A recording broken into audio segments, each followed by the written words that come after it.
সেউজীয়াবোৰ সেউজীয়া হৈ থাকক আমি তাৰে কামনা কৰিম আৰু যোনখিনি মানুহে আচলতে এই অপৰাধটি কৰিছে এই মানুহখিনিয়ে যাতে অনুতাপ কৰক যে এইখিনি ভুল হয়, এইখিনি আমাৰ প্ৰকৃতিৰ কাৰণে ভুল হয়, মানৱ জীৱনৰ কাৰণে ভুল হয় আৰু এইখন ফৰেষ্ট যে আমাৰ মান হয়, আমাৰ অঞ্চলৰ মান, অসমৰ মান, ভাৰতবৰ্ষৰ মান আৰু পৃথিৱীৰ কাৰণে এটা মান হয়, গৌৰৱ হয়। এই কথাখিনি বুজি উঠক আৰু ভৱিষ্যতে যাতে এনে ধৰণৰ কাম কেতিয়াও নকৰে তাৰে অনুৰোধ কৰিম আৰু এই ভিডিঅ'টিৰ জৰিয়তে মই অসম গভৰ্ণমেণ্টকো অনুৰোধ কৰিম যিহেতুকে মাজুলী ফৰেষ্টাৰে আহি ইয়াত বাৰিষা বুলি ইয়াত আহি পেট্ৰলিঙৰ ডিউটি দিব নোৱাৰে, পেট্ৰলিং কৰিব নোৱাৰে আৰু যোৰহাট ফৰেষ্টাৰ্ছে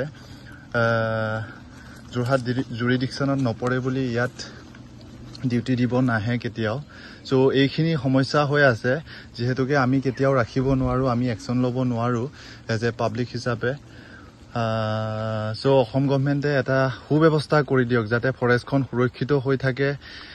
ইয়াতে যিহেতুকে ইমানবোৰ বন্যপ্ৰাণী আছে, গছ গছনি আছে, এইখিনি সুৰক্ষাৰ দৰকাৰ অসমৰ কাৰণে আচলতে।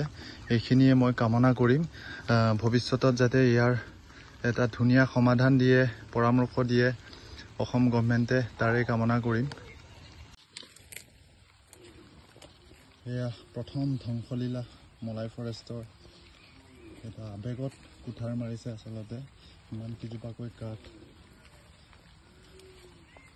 কাটি চোৰে লৈ গৈছে এইখন নদীয়েদি আৰু চক সেয়া হেৰি হ'ল গছ কাটিলে 14 জোপা, সেই গছটো ৰাতি কাটিছে আৰু দিনত বহুত দূৰ আঁতৰৰ পৰা নি পেলাই মেচিন নাৱত লৈ গৈছে বুলি কৈছে আৰু য'ত দেখিছে হয়তো আপোনালোকক সেই ভিডিঅ'টো দেখিব তেতিয়া অনুমান কৰিব। সেইকাৰণে এই গোটেই বিষয়বস্তুবিলাক হ'ল এইটো কমিউনিটি ফৰেষ্ট যদি কৰিব পৰা যায় তেতিয়া সুৰক্ষিত হ'ব। সেইকাৰণে এতিয়া প্ৰশাসনে ডিপাৰ্টমেণ্টে গোট খাই সকলোখিনিয়ে ইয়াত তদন্ত কৰিব লাগে, উচিত ব্যৱস্থা কৰিব লাগে যে তেওঁলোকক গ্ৰেপ্তাৰ কৰিব লাগে আৰু যি দুখন নাৱে বুটবুটিয়ে নিছে সিহঁতে চিজ কৰি দিলে সকলোখিনি মানুহ তাত ধৰা পৰিব।